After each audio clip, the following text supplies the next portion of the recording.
conferencia magistral pronunciada por el presidente Rafael Correa en el foro académico de las universidades más connotadas de México, queremos replicar conceptos para fundamentar criterios que son necesarios en la elaboración de pensamiento político y en la clarificación del debate sobre el liberalismo y el neoliberalismo. El liberalismo es una corriente política que surgió en el siglo XIX, cuando se consolida el asomo del capitalismo, el industrialismo, la maquinaria, el gran taller, la banca, el capital, es decir, es la época en la que hay una inmensa acumulación de bienes en pocas manos. Y cuando esto ocurre, también surge la necesidad de consolidar al perro guardián de ese gran acopio y acumulación de capital.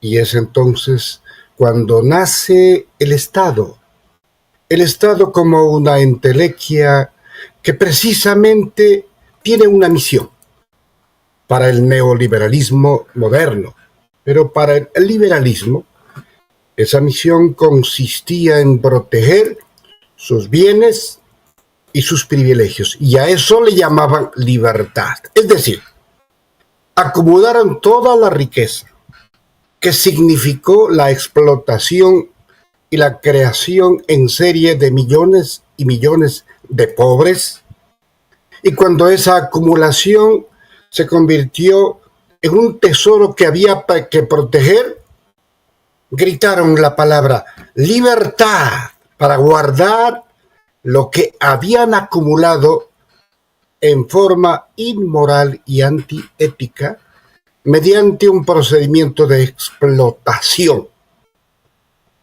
de exacción al máximo nivel.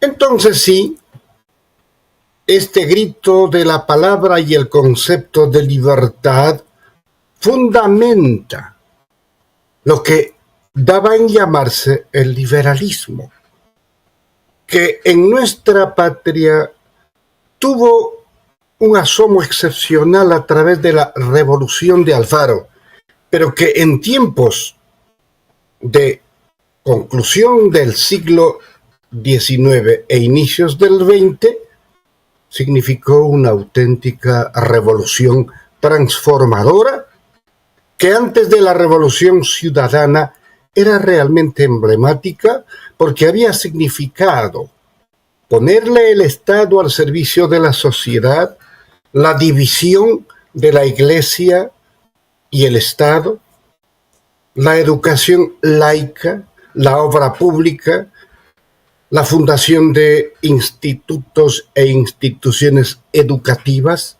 y las grandes obras públicas. De ahí para adelante, el liberalismo defecciona, adultera los principios y entonces adhiere con fuerza a ese concepto del capitalismo cuya máxima expresión es el imperialismo.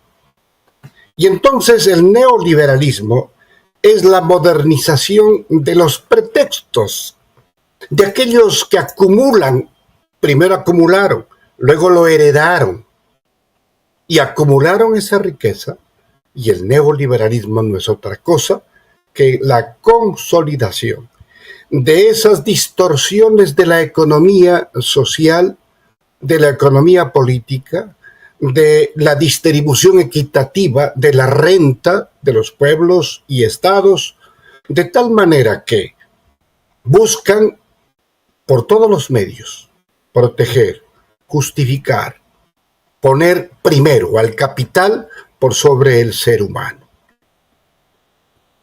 En la doctrina moderna, en el siglo XXI, surge la idea y la proposición realmente fundamentada del socialismo del siglo XXI, que rompe aquellos principios inamovibles del marxismo-leninismo, de la lucha de clases, pero que al rescatar esos valores que esencialmente significa la protección de derechos para las inmensas mayorías, puso como condición la consolidación y el fortalecimiento del Estado.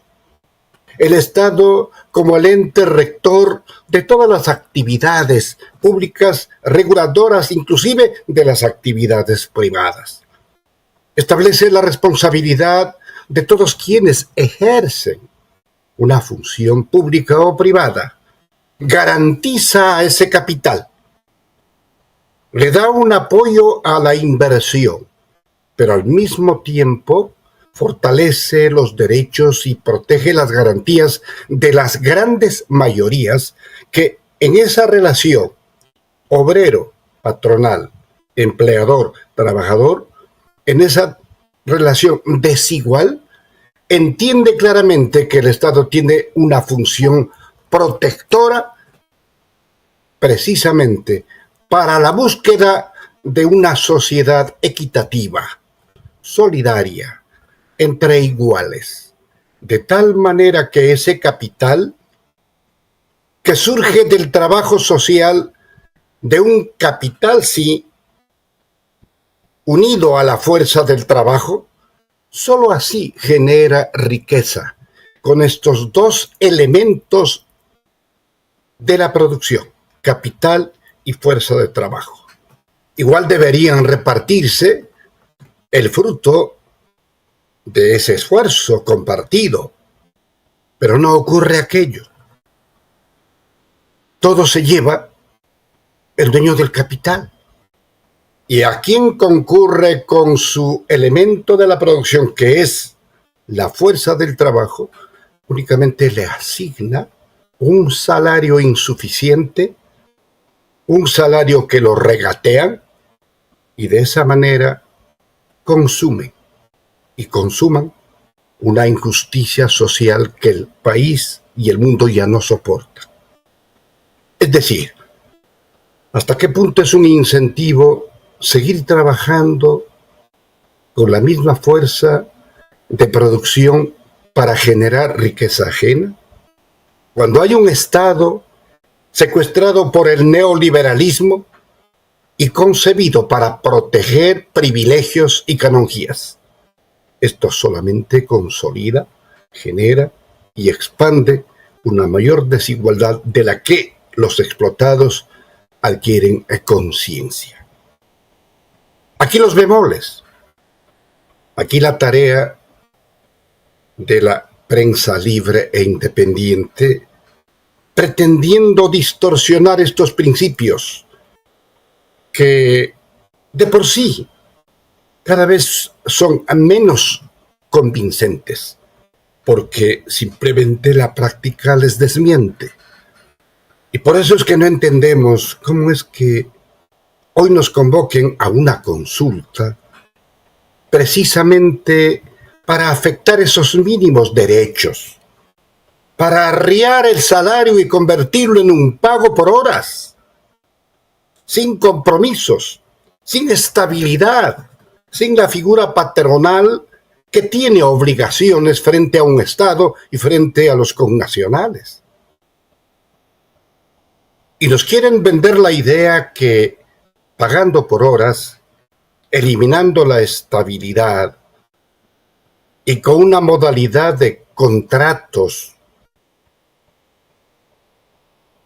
que cambian la estructura precisamente de la estabilidad, intentan vendernos la idea de que eso les conviene a las grandes mayorías.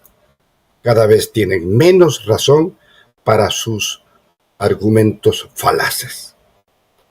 Más o menos esta concepción, que la resumo con las limitaciones de mi sentido de percepción, es lo que constituye el gran mensaje cuando habla del liberalismo, del neoliberalismo y del socialismo del siglo XXI, que ya se estudia en la academia a nivel mundial.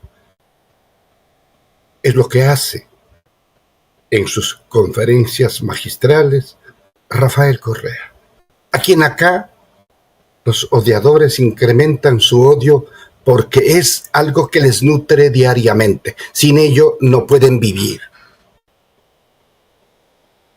Y han polarizado el país de tal manera que es la única forma que tienen para proteger sus intereses, sus privilegios, siempre de la mano de esa prensa que es parte esencial como actor político de esta tendencia neoliberal que cada vez se queda sin argumentos. Sin embargo, las barbaridades que se dicen, las ofensas que se profieren, y no hay un día que no se invente una forma de herir, de afectar, pero alto está el cielo para los ratones. Queridos compatriotas, la justicia ecuatoriana en picota. Prácticamente ha llegado a tal estado que no hay nada que rescatar. El Consejo de la Judicatura en el Guayas, protagonizando hechos vergonzosos, en los que inclusive se habla de un tarifario de la infamia para ponerle precio a todos los actos de los jueces y togados.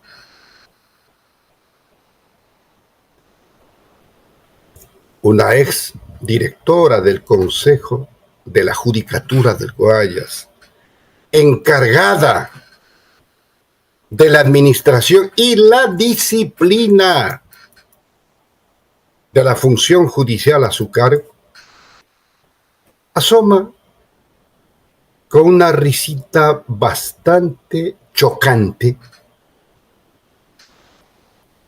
para decir que ella ya lo dijo, que ella ya pensaba que iba a ocurrir. ¿Y por qué no denunció? ¿Y por qué no sancionó? ¿Saben por qué? Porque ella estaba ocupada tramitando la devolución de bienes a sus amigos banqueros que quebraron la nación. Más aún, cuando comparece ante los medios de comunicación, asimismo manifiesta que ella sí advirtió de estos hechos. ¿A quién? A Jaime Nebot. El susodicho desmiente. Y ahí se queda. Y hasta ahí llegamos. Y tampoco quiere ir esta dama a rendir cuentas de sus actos en la Comisión de Fiscalización de la Asamblea Nacional, como tampoco quiere ir la excomandante de la Policía Nacional, aquí en Moteja, con el nombre de la madrina. La madrina no quiere hacerse cargo de sus ahijados. ¿Qué nos pasa, compatriotas? ¿Cómo han desvalorizado las instituciones del Estado? Hay, por ejemplo, el Tribunal Contencioso Electoral. Ha hecho dos actuaciones, una de cal y otra de arena. La de cal, una sanción absurda, incomprensible, en contra del alcalde de Quito, Pavel Muñoz, por tener una ideología política, por tener una camiseta partidista, renegando de un hecho incontrastable. Un alcalde que le puso a trabajar a ese municipio metropolitano para servirle a los quiteños sin distingos. Pero los ventaneros que cumplen esa macabra tarea de destruir todo, de impugnar todo, porque de eso viven, logran esta sentencia extraña, que manda por un lado a pagar una multa, por otro a pedir una disculpa, pero que no se atreve a resolver nada. Y efectivamente hay una apelación de esa absurda sentencia.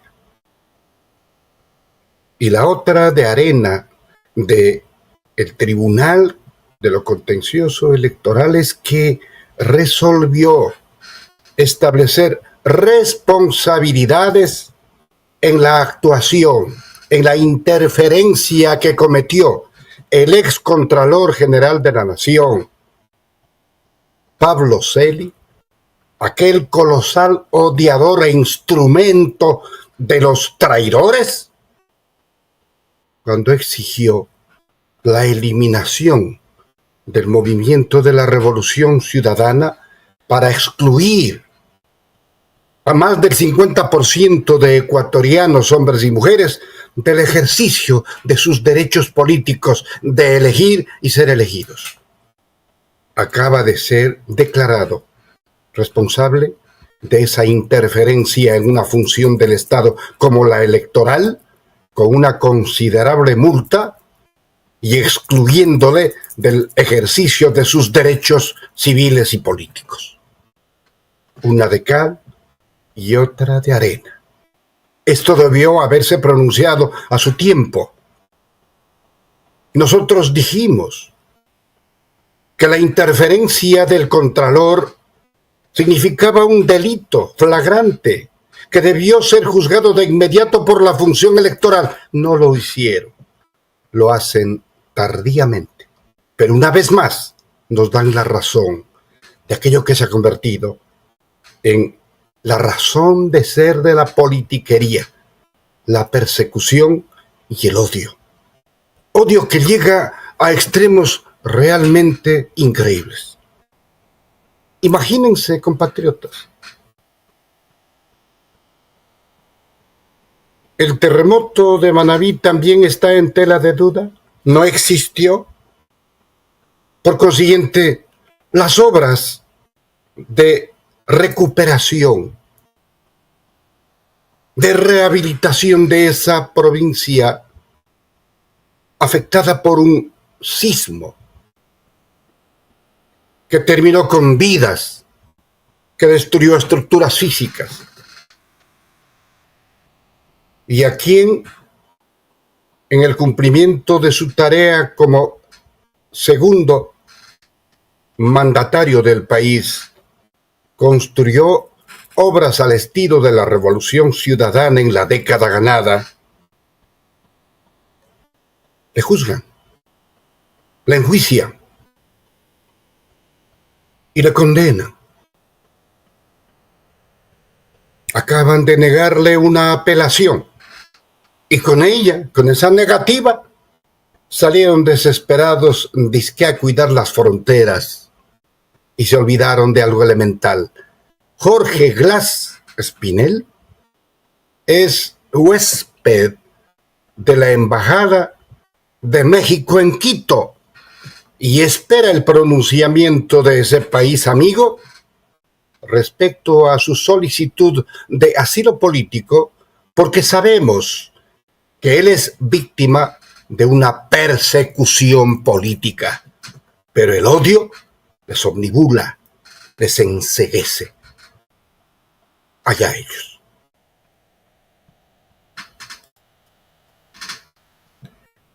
Y en cuanto a la consulta, carambas, el Consejo Nacional Electoral ha hecho escuchar su voz.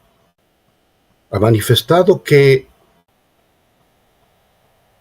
tras que no despachan los recursos para una consulta ya convocada y en trámite, Reclaman porque se está cercenando de ese presupuesto asignado 20 millones de dólares. Y con eso prácticamente la función electoral advierte que está en peligro ese acto electoral. ¿Qué pasó? ¿No es tan importante la consulta?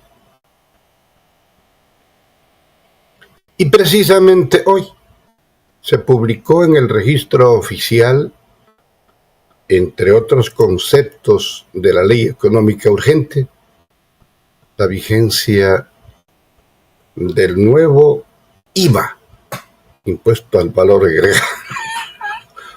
agregado, agregado, ya no en 12, sino en 3 puntos más, el 15%, que si bien es cierto hoy se publica,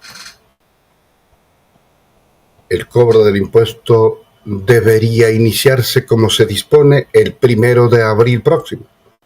Sin embargo, ya somos víctimas de una espantosa especulación desatada por aquellos que solo miran sus bolsillos y sus caudales.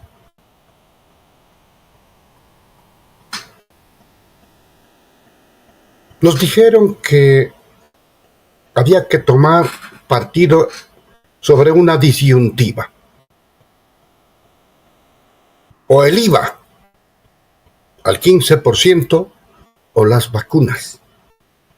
Y hay mucha gente que asintió aquello con resignación. Pero al calor de las últimas cifras que demuestran que han incrementado en 5 veces el delito de la extorsión,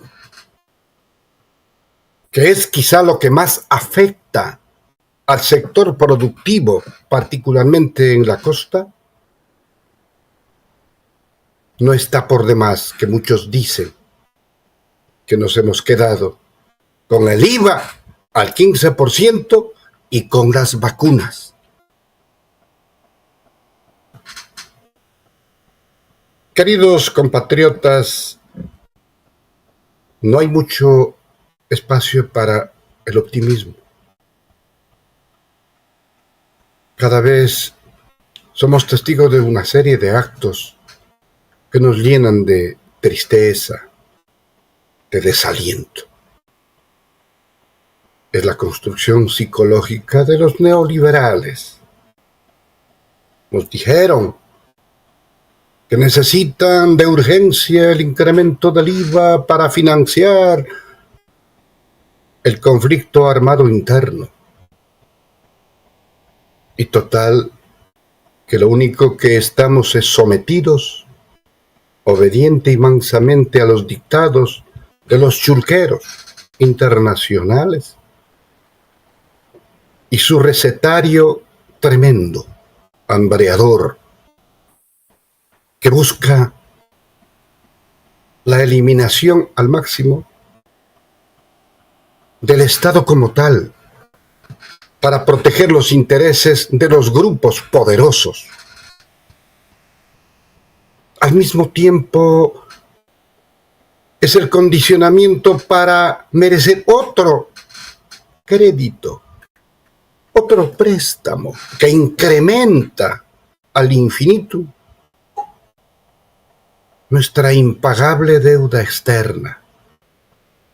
¿Habrá alguien que desde los gobiernos neoliberales levanten una voz y proclamen el no pago de la deuda externa? En la década ganada, Rafael Correa lo hizo y en un tramo muy importante, con lo que se liberaron más de 3.500 millones de dólares, con los que se construyeron obras que hasta hoy permanecen pese a la destrucción a la que le han sometido. Nos engañan, nos mienten. Aquí gobiernan los recetarios del Banco Mundial y del Fondo Monetario Internacional, con la lógica del chulquero. del prestamista, que le importa un bledo que se muera el deudor con tal de cobrar la deuda y sus intereses. Y aún no entendemos aquello. Y creemos que eso está bien. Ojalá se imponga la lógica, la razón, que haya una reversión en cuanto a la clarificación de este panorama opaco, sinuoso, engañoso,